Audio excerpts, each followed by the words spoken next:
Hi everyone, welcome back to my channel. This is Jessica with Compass and Crows, and I've had quite a few people ask me about how I hand dye my papers for my journals. So I thought I would just do a really quick video showing you guys how I do that. It will be quick because it's not complicated, but I use two different kinds of dyes to dye my paper. I have heard of people using food coloring. I think there's all different kinds, RIT dye, clothing dye. There's all different kinds of things you can use, but the ones that I like the best are this Dharma fiber reactive dye from Dharma Trading Company, which is out of the United States. I'm in Canada, but they do ship to me. I think they do ship all over the world.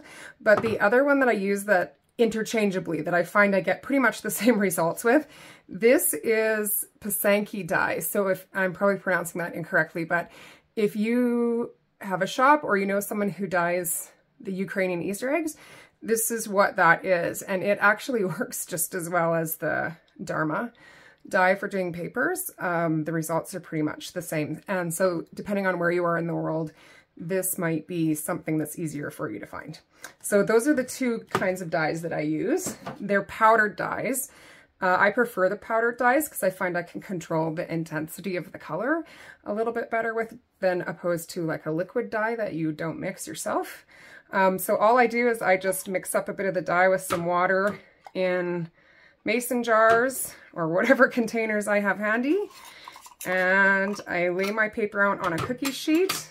I find the cookie sheet is the best way to dye paper. I use it for doing my coffee dyed paper as well because it contains the mess.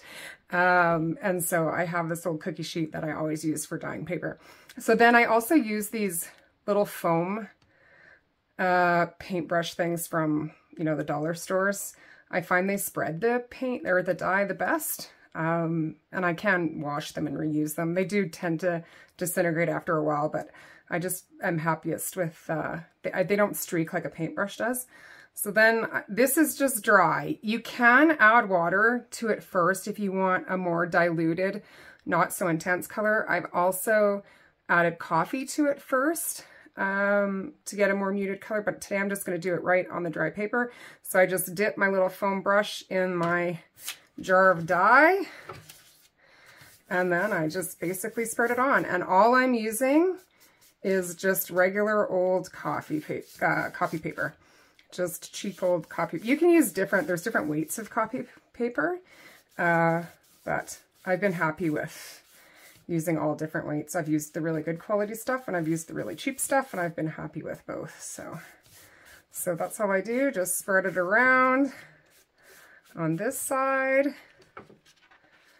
flip it over. As you go along dyeing, I dye dozens and dozens of sheets of paper at a time when I'm dyeing paper. As you go along, the colors will, you will get that extra color on your cookie sheet, and it will transfer onto your next page. I really like that it does that, but you just have to be considerate of what's the next color that you might be doing. So I try to use colors that sort of go together when I'm transferring colors so that it doesn't matter. So then I just peel it up off my cookie sheet, and I hang it. I have like a little, one of those folding clothes racks, and I just put a towel underneath it. I do have a craft room that I don't care about my floor, so I don't care if I get dye on the floor. But if you maybe if you want to be a little bit more careful and not get dye all over the place in your house, I have dyed paper outside before if it's nice out, and I just string a string, like a line, in my yard and just hang the paper just folded just right over the line like this.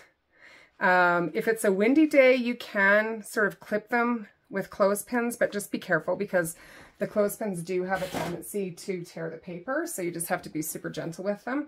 But if it's a windy day and you don't pin them, they will just blow away all over your yard. So then I'll show you how to do two colors if you want to blend colors.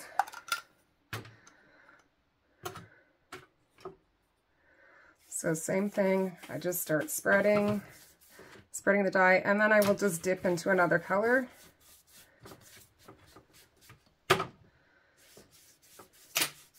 This is a great way to, you can mix colors separately before you add it to the paper, or you can mix it right on the paper, which I do sometimes too. And these colors do dry, or do dry. I do find these ones dry quite a bit darker sometimes than what they look when I first dye the pages. So when you're mixing your dyes, just be cognizant of that it may dry darker. Sometimes if you're looking for a really specific color or a really specific effect, it's good to try doing sort of a test page first, just to see what colors you're going to end up with. Although paper's cheap and so's the dye, so who cares? I just put it aside and then I use it for something else if it didn't turn out the way I wanted. But there, so there's one sort of with some colors combined together. This is, wow, the colors I'm using today are Royal Blue Pysanky dye and Orchid from the Dharma line. So there, then just hang it up to dry. And if you don't care about getting dye all over your hands, you can do it like I do without gloves. If you care, you might want to use some rubber gloves because it does make your hands pretty messy. But that's it. That's basically how then once they're dried, I will iron them with my craft. Like I just have a clothes iron that I use for crafting. Don't use your good clothes iron for it because you will get dye all over your clothes iron. I iron them afterwards to flatten them out, and then I use them in my journals for pages or pockets, whatever I'm making paper things with in my journals. I will say I don't know that this would be archival, so that's something to keep in mind. It probably isn't. I do find the dyes don't fade over time if they're in a journal because they aren't exposed to the light usually if the journal's closed on a shelf. So the journals that I've done with the dyed paper has maintained its color over many, many years. So I haven't found that to be a problem. But if you're really making something that you want to be archival, this might not be the right dye for you. But anyways, that's how I do it. Hopefully you get a chance to try it yourself. It's super fun and it's kind of amazing all the different colored papers you end up with in the end, and it's really fun to create with them. So thanks very much for stopping in. Happy paper dyeing!